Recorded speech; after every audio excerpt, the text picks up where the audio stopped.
नमस्कार, मैं हूं खुशी राय और आप देख रहे हैं सानंद समाचार।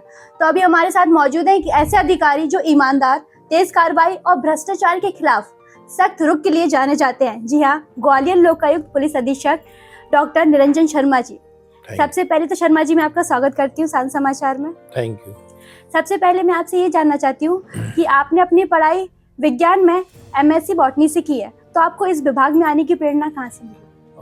मैंने एजुकेशन मेरी जो है साइंस से रही और MSc भी मैंने बॉटनी से किया। चूँकि मेरा शुरू से ही एक वर्दी के प्रति लगाव था, तो मैं जब इंटर कॉलेज में था, जब भी मैंने वहाँ पे NCC ली और कॉलेज में था जब भी NCC का C सर्टिफिकेट किया, तो मेरा एक शुरू से ही खाकी के प्रति लगाव था और मेरे मन में एक भाव था कि इसके माध्यम से मैं लोगों की सेवा करूं। तो इस कारण से जो है पुलिस यूनिफॉर्म से एक अटैचमेंट के कारण मैंने फर्स्ट बार एग्ज़ाम दिया और उसमें मेरा सिलेक्शन।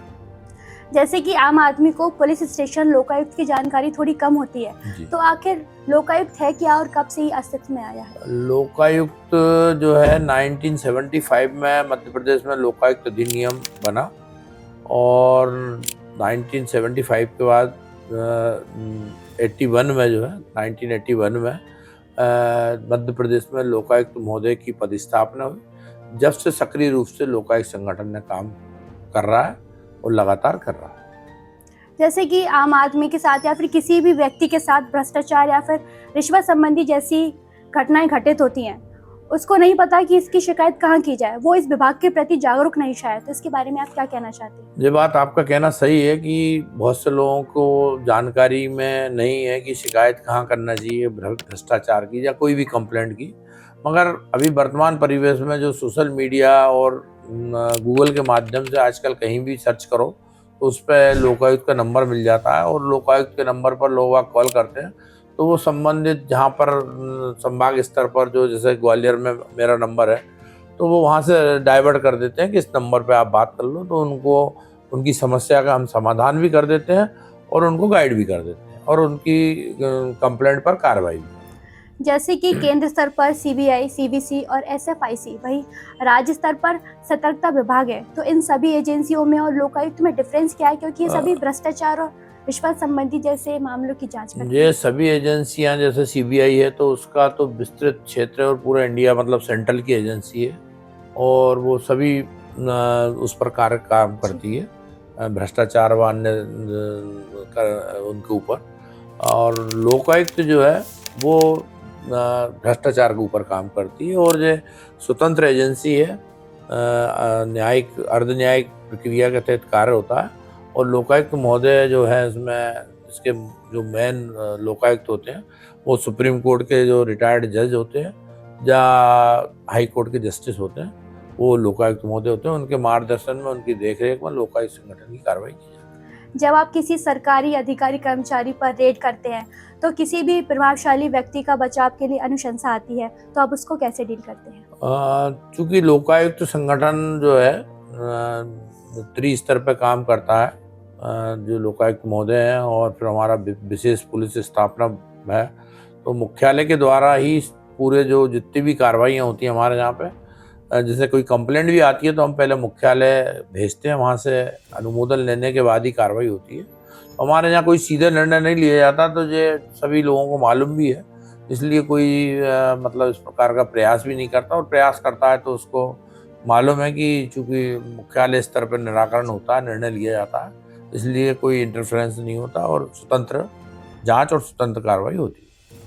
जैसे कि आप पुलिस ASP रहे, अब लोकायुक्त, वो भी एक ही शहर में, तो आपके अनुसार इन दोनों डिफरेंट पोस्ट पर विजिलेंस इंक्वायरी और क्रिमिनल इन्वेस्टिगेशन दोनों में काम करने में कितना डिफरेंस है, और सबसे ज़्यादा इन दोनों डिफरेंट पोस्ट पर आपको चैलेंजिंग भरा सफ़र किस में लगा?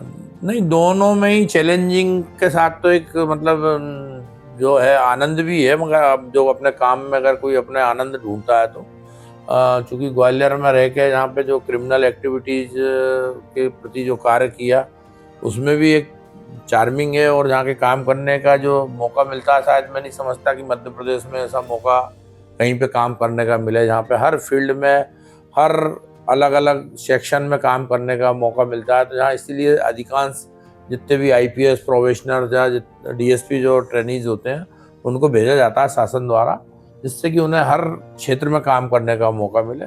और लोकायुक्त संगठन में भी अपने आप में एक चूँकि बहुत बड़ा संभाग है, ग्वालियर संभाग, ग्वालियर और चंबल संभाग आता है लोकायुक्त संगठन ग्वालियर में, तो इसमें भी एक काम करने का एक अपना एक अलग आनंद है और अनुभव है। सिंहस्थ जैसे बड़े आयोजन का आप हिस्सा रहे, तो उस टाइम आपके ऊपर क्या प्रेशर था, क्या चैलेंजेस थे? सिंहस्थ चूँकि अपने देश में जो है एक सिंहस्थ का जो मेला है वो एक भावनात्मक और धार्मिक दोनों चीज़ें हैं, और इसमें करोड़ों अरबों की संख्या में लोग वाग सम्मिलित होते हैं।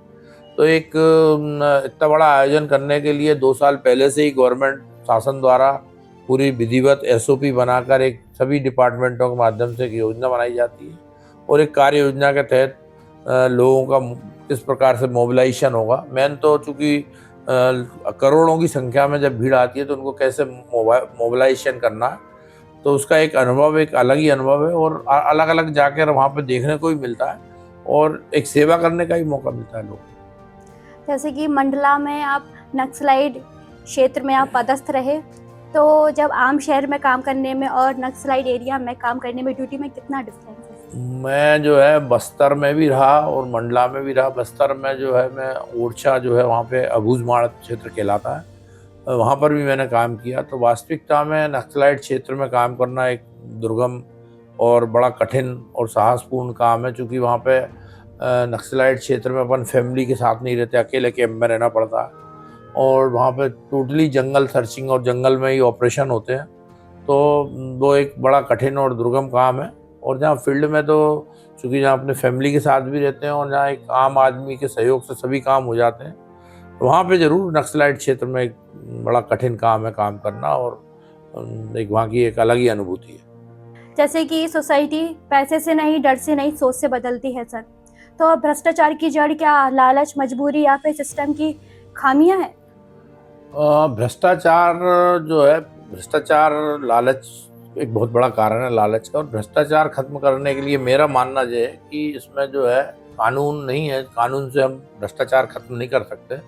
जब तक हम ईमानदार ऑनेस्ट जो भी हमारे समाज में और उसमें ईमानदार नेतृत्व हो और ट्रांसपेरेंसी हो, हमारे जितने भी काम है, शासकीय योजना है, अन्य योजना है, उनमें ट्रांसपेरेंसी हो, तकनीकी हो और जनता का सहयोग हो, इन चारों चीज़ों के संयुक्त रूप से ही भ्रष्टाचार खत्म हो सकता है।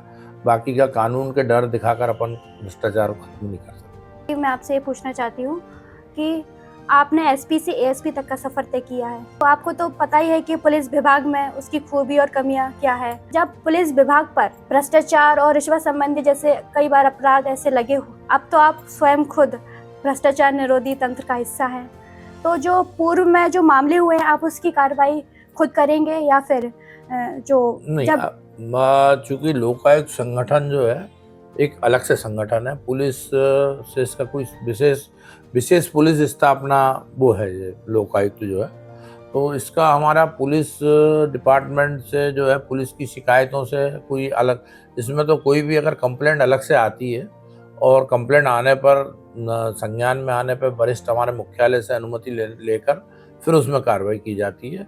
जैसे कोई पुरानी शिकायतें हैं या पुराने जिलों से संबंधित कोई कंप्लेंट है तो उनमें हम इंटरफेयर नहीं करते।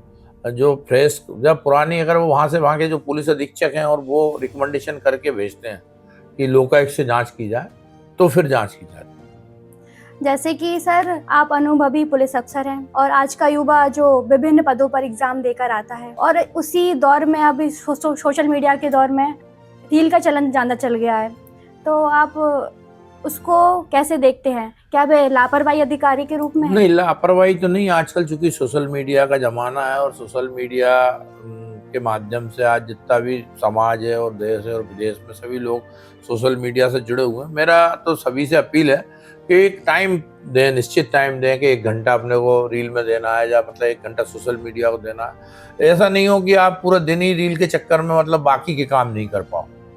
तो ये भी आवश्यक है आज की तारीख में सोशल मीडिया की कनेक्टिविटी आपकी होना, मगर रील के चक्कर में आज का युवा जो है, युवा अधिकारी और युवा दिन भर उसके दिमाग में यही चलता रहता है कि मेरे को रील बनाना है या रील देख रहा है, तो अपना काम नहीं कर पा रहा।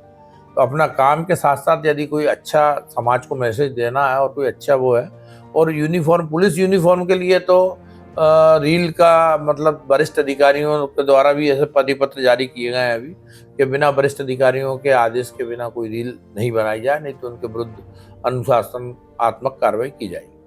अलग स्टेट को ऐसे कंपैरिजन किया जाए तो एमपी पुलिस क्या अलग कर रही है कार्रवाई में?